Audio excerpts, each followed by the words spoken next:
आज हमारा जो प्रोजेक्ट है वो ज़रा मामूल और रूटीन से हटकर है। आपने देखा कि पिछले तकरीबन 2-3 हफ्तों में हमने अल्हम्दुलिल्लाह 3 बड़े प्रोजेक्ट्स निपटाए। अब मज़ीद एक नया प्रोजेक्ट है, इसमें हम डोर टू डोर जा रहे हैं। कुछ जगहों पे हमने यतीम बच्चों को जमा किया है, वहाँ के कुछ ज़िम्मेदार मुकर्रर करके वहाँ पर जाएंगे, वहाँ पे कुछ कैश तकसीम करेंगे और इसी तरह कुछ हम बाकायदा एक एक घर जाकर वहाँ पर तकसीम करेंगे। तो अभी मेरे पास जो तकरीबन 200 से ज़ायद लिफाफे इस वक्त मौजूद हैं और 200 से ज़ायद मतलब ये है कि यतीम बच्चे हैं जिनके घरों में हम जाएंगे। बीच में माजूर बच्चे भी हैं, कुछ माजूर लोग हैं, वहाँ पर भी जाएंगे। ये जी हम यहाँ गाजी गोड की तरफ आए हैं और यहाँ पर जितने माजूर हैं उन्हें हम डोर टू डोर उनके पास जा रहे हैं। अब हमारी गाड़ी यहाँ खड़ी हो गई है, बाइक पर हम जा रहे हैं क्योंकि यहाँ के रास्ते इस तरह के हैं। अगली सूरत हाल इंशाल्लाह।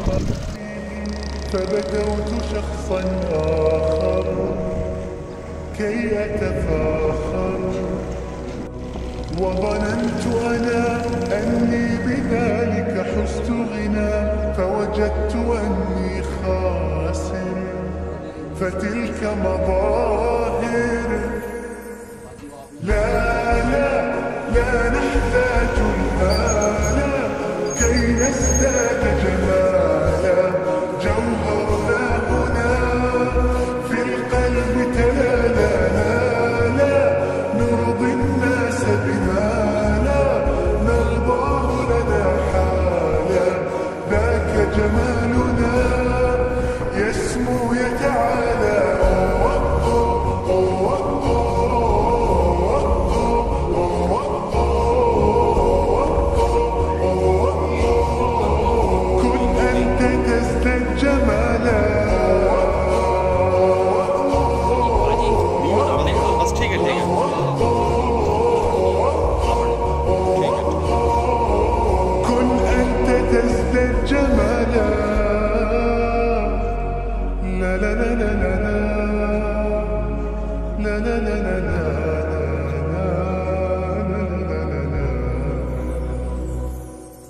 أتقبلهم الناس لست أقلدهم إلا بما يرضيني كي أرضيني سأكون أنا مثلي تماما هذا أنا فقناعتي تكفيني ذاك يقيني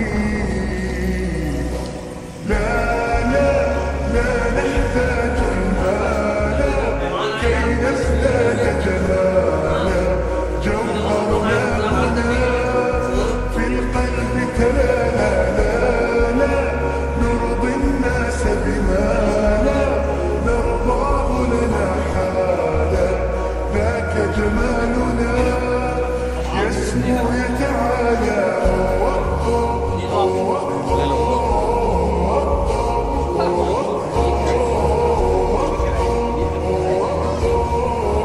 كن أنت تزداد جمالا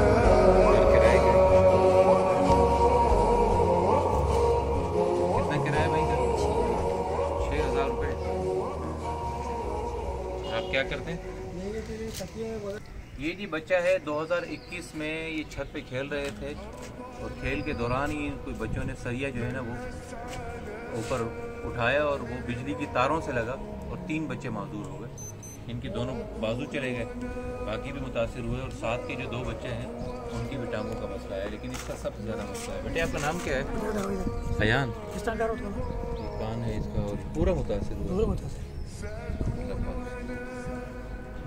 अभी इनका कोई इलाज चल रहा है या अभी मुकम्मल है? बस अभी तो दवाई चल रही होगी।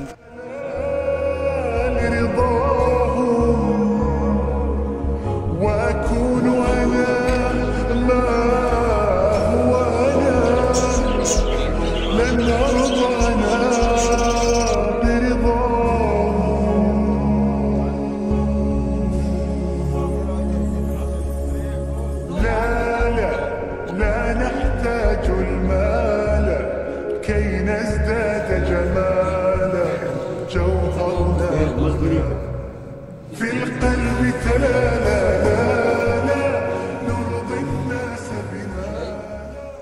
अस्सलाम वालेकुम। आज जो हमारी कैफियत है वो नाकाबिल काबिल बयान और हकीकत में जैसे कहा जाता है ना कि अल्फाज नहीं मिल रहे, क्योंकि जिन बच्चों के पास हम गए जो माजूर बच्चे थे, फिर यतीम बच्चे भी थे, उनकी जो कैफियत थी, बाज़ बच्चे ऐसे कि जिनके दोनों हाथ नहीं, और एक बच्चा तो नहीं था लेकिन ये कि वो बिस्तर पर ही था, उठने के काबिल भी नहीं था, बिल्कुल पड़ा हुआ बच्चा, एक तो ना लेटा हुआ, एक पड़ी हुई चीज़ इस तरह होती है। 33 साल उसकी उम्र थी। तो ये है कि अल्हम्दुलिल्लाह अल्लाह ने हमें तौफीक बख्शी कि हद्दल वसा हमने उनके साथ जो है ताउन किया, और लंबी लिस्ट है, इंशाल्लाह ये सिलसिला हम जारी रखेंगे। तो आप से भी ताउन की दरख्वास्त है।